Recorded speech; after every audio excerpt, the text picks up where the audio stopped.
je vais vous résumer un certain nombre d'aspects des choses dont on aimerait parler avec vous. Donc d'abord, je résume des aspects, on va dire, de la situation générale à partir de 3 séries d'idées. La première, c'est le contexte politique et social dans lequel s'exprime au niveau de nos populations de grandes marques d'injustice, des inégalités flagrantes. On peut dire, pour aller vite, parce qu'on pourra développer tout à l'heure, que les riches possédants possèdent toujours plus et que la grande masse des salariés, des braves gens, des familles populaires ont de plus en plus de difficultés. Le seuil de la pauvreté est atteint pour en gros 9 millions de personnes dans notre pays. Au niveau des problèmes de logement, le logement est dans une situation très délicate.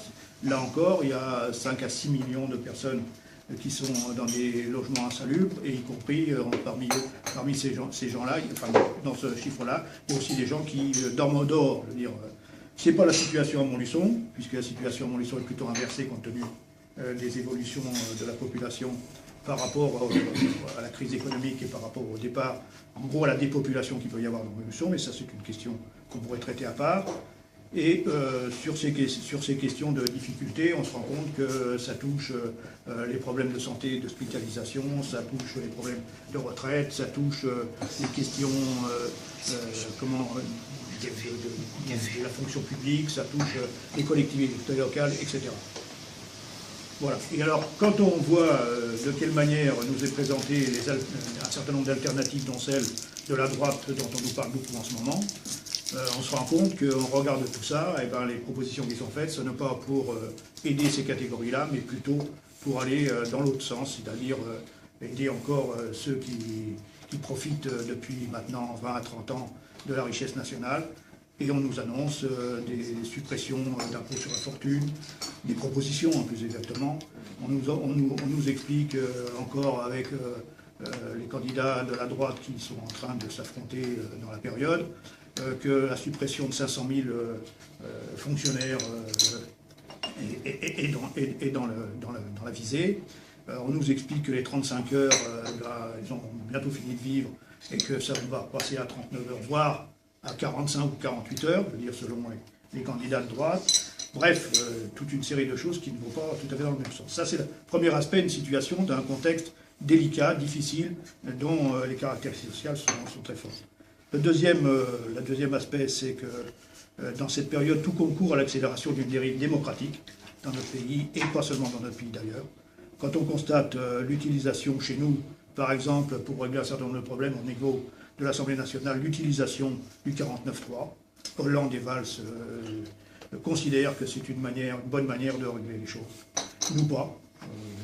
On se rend compte qu'avec la bataille autour de la loi, pour le refus de la loi El Khomri, une majorité de nos concitoyens ont refusé d'accepter ce genre de dictat, en quelque sorte, puisque c'est de ça qu'il s'agit. Donc voilà, en gros, un certain nombre de choses. On considère aujourd'hui qu'avec ce qu'on nous annonce au niveau des tenants des concepts de gestion libéraux, on nous annonce que l'État ne doit plus être un État protecteur, garantissant les droits sociaux et démocratiques de la population. Mais en gros, on nous montre que l'État va devenir une espèce de machine secondaire et que la machine économique gérée par le patronat, par personne interposée, va plutôt faire marcher cette machine en arrière et donc va plutôt à nouveau s'attaquer à des conquêtes sociales, peut-être aussi sur lesquelles nous reviendrons dans un instant.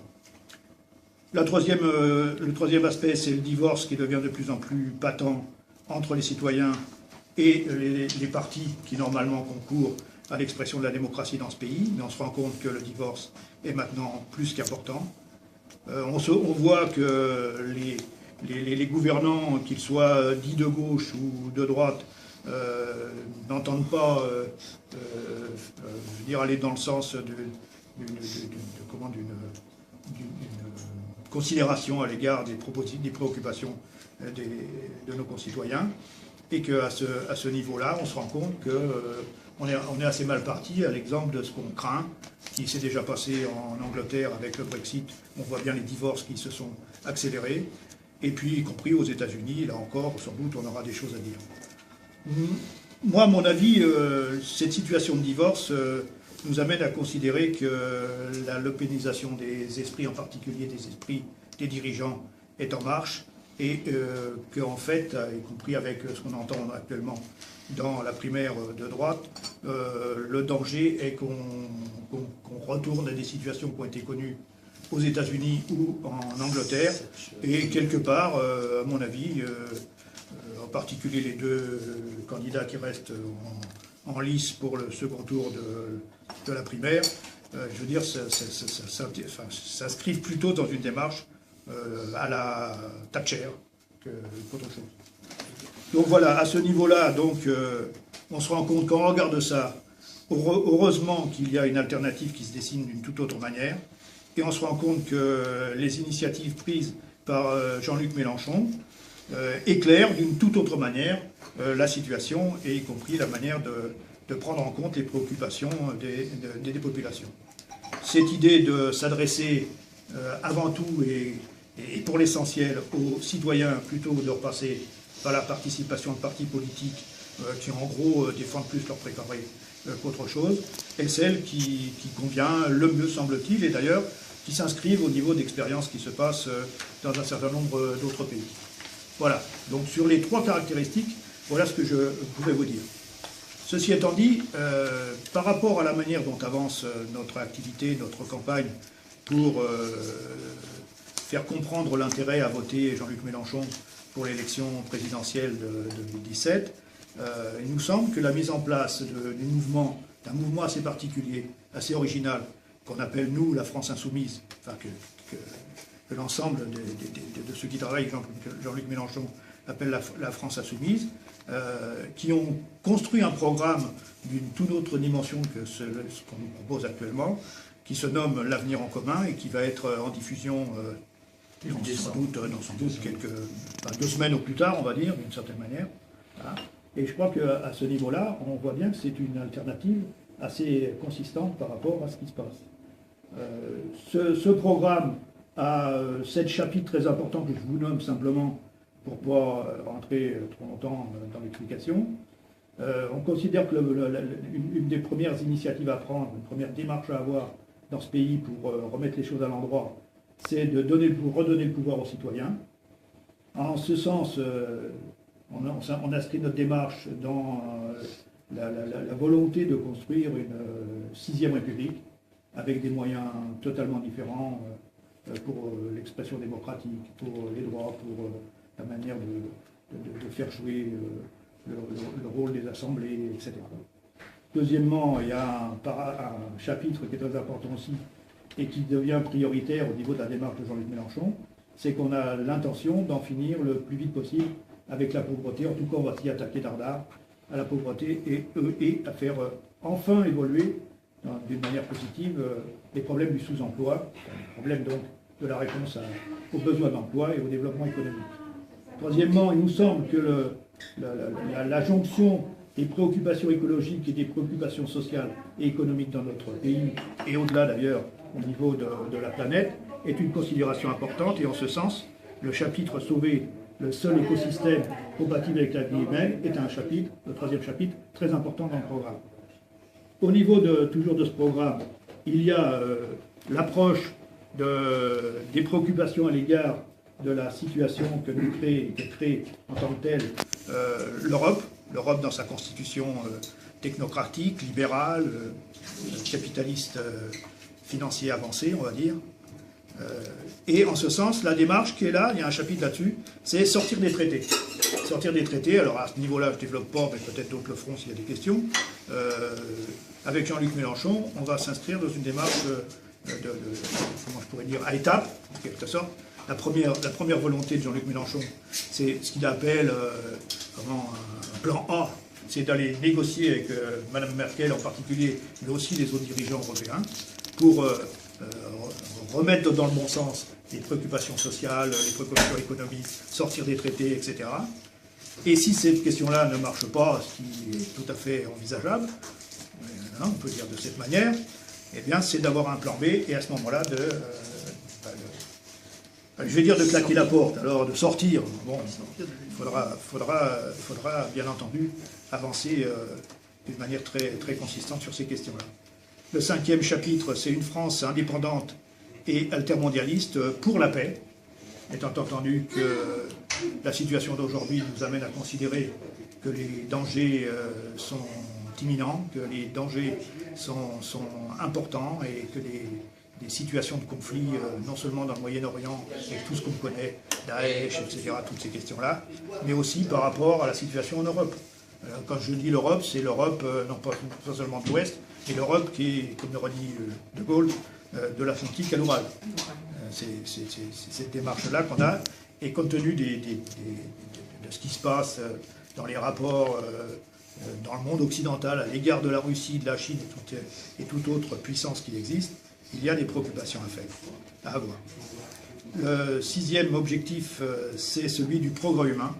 C'est-à-dire qu'en définitive, alors je vais le dire d'une manière très, très, très brève, mais en gros, c'est tout pour l'humain et non pas pour le capital. En gros, retransformer cette question-là, qui actuellement est première dans notre pays, dans les pays de l'Europe, dans les pays capitalistes, c'est-à-dire que la recherche du profit est maximale, et à partir de là, l'humain est secondaire et sert que de force d'appoint par rapport à leurs objectifs. Donc le progrès humain au centre de toutes ces questions-là, avec des programmes très importants. Et enfin, le dernier chapitre, c'est de considérer que la France à se positionner d'une manière assez particulière, la France des Lumières, on va dire, la France des progrès, la France de la démocratie, de la laïcité, etc. Et à partir de ce moment-là aussi de s'ouvrir vers la mer, de s'ouvrir vers l'espace. Donc, en gros, on appelle ce chapitre-là « La France aux frontières de l'humanité ». Voilà. Ça, c'est l'ensemble, c'est la présentation très très rapide par chapitre de l'avenir en commun. J'ajoute, mais sans développer bien entendu, parce qu'il y en aurait 20 points à développer, c'est qu'en plus de ce programme, on est en train de se constituer des livrets thématiques au nombre de 20 ou de 22, ça varie un petit peu, c'est pas complètement calé, dont j'en ai un qui est déjà prêt, je pourrais vous le montrer tout à l'heure. Et à partir de là, ces éléments, ces livrets thématiques vont permettre tout à la fois de préciser la démarche point par point, en quelque sorte, du programme, mais en même temps d'avoir une approche à l'égard d'un certain nombre de catégories sociales, un certain nombre de professionnels, un certain nombre d'associations, etc., de pouvoir montrer de quelle manière on est en train de, enfin, la démarche de répondre du mieux possible à l'ensemble des populations est en train de se réaliser. Voilà. Donc, maintenant, quelques idées sur notre situation en tant que groupe d'appui. D'abord, à partir de la Convention nationale qui s'est tenue le 15 et 16 octobre, il y a eu un tournant très important. Je vous signale qu'on était 135 000 soutiens à la candidature Mélenchon et inscrits dans la démarche de la France Insoumise le 15-16 octobre. Et on est en gros 153 000, j'ai vu ce matin, 153 000 actuellement. Ce qui fait que, objectivement, il y a un certain intérêt à travailler dans le sens que propose Jean-Luc Mélenchon et l'ensemble de la France Insoumise. Le renforcer des adhésions, voilà. Nous, on a commencé relativement tardivement, on va dire, mais disons que ça va pas trop mal. On a des activités qui sont bien reçues. En particulier, on a fait des rencontres aux portes des entreprises à Dunlop, à Nice, à Sagem, à DCO, à Rastil. Ce matin, on était au centre administratif. Alors bien entendu, selon les conditions d'entrée et de sortie de ces entreprises, ça varie, je veux dire, la possibilité qu'on a de pouvoir discuter. Mais en tout cas, en particulier ce matin, on était encore 5, je crois, à la porte du centre administratif, donc de la mairie de Montluçon. Et je veux dire que notre accueil, là, a été tout à fait intéressant. Tout à fait. On a des appels téléphoniques après la distribution de notre matériel. Je veux dire, bon voilà, ça ne rajoute pas, parce qu'on va voir comment tout ça se classe, comment tout ça se poursuit. Notre volonté, c'est justement ça se développe. Mais on compte sur vous. sûr. Enfin, Si, pour relayer, je veux dire. Après, à chacun son travail. Voilà. Alors, donc, on a toutes ces choses-là. Je dis aussi qu'au niveau de l'impact national de la campagne de Jean-Luc Mélenchon, les enquêtes d'opinion nous permettent quand même de dire que malgré que ce ne soit pas toujours simple de pouvoir faire son trou au niveau des grands médias nationaux, il y a quand même des choses intéressantes. Au niveau de l'impact de ce qu'on appelle encore la gauche en général, les candidatures qui sont annoncées, c'est Jean-Luc Mélenchon qui est bien positionné. Donc voilà, donc dans ce sens-là, on va avancer. Sur les parrainages, juste un tout petit mot. Il faut 500 parrainages d'élus XY pour pouvoir, enfin quand je dis XY, c'est des maires, des députés, des conseillers généraux, des conseillers régionaux, sénateurs, voilà. Bon. Donc, disons que c'est pas simple, mais ça va pas trop mal quand même. Bon, on a dépassé les 300 parrains, puisque je crois qu'on est à 320, je sais pas quoi, 22, comme ça, 320. Donc il nous reste 5 mois de campagne. Il nous semble que déjà les prémices avec les élus communistes qui nous soutiennent montrent que ça avance. Donc voilà, on va y arriver sur les. Bon, même s'il faut être attentif. Et enfin, alors je vais vous dire qu'on a une initiative très importante le 12 décembre avec notre ami Christian Audouin, qui est directeur du journal L'Écho, anciennement L'Écho du Centre. Donc, qui lui-même est un des animateurs de la réalisation d'un des cahiers programmatiques. Hein. Il est responsable avec d'autres, d'ailleurs, hein, bien sûr. C'est des couples qui animent les commissions de travail. Ruralité, aménagement du territoire. Je crois que c'est quelque chose aussi qui, dans un secteur comme le nôtre, va compter et on espère, là aussi, diffuser quelques idées. Voilà. Quoi vous dire encore, c'est que la communication par Internet et les réseaux sociaux s'est intensifiée dans la dernière période. Et que là encore, je pense que ça va pas trop mal là aussi, même s'il y a encore beaucoup de choses à faire. Et donc mais on vous l'a mis dans le dossier, on a le site des Insoumis, Facebook, etc., qui est à la disposition de tous ceux qui veulent s'informer. Et qu'à partir de là, eh bien, il nous semble qu'on n'est pas trop mal parti. On aura dans une prochaine période, je crois qu'on peut dire juste comme ça, sans s'étendre, à réfléchir bien entendu sur la question du rapport entre l'élection présidentielle et l'élection législative. On est en train de préparer ces choses-là.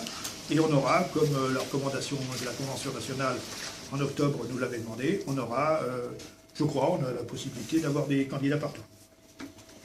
Voilà ce que je peux dire pour le moment.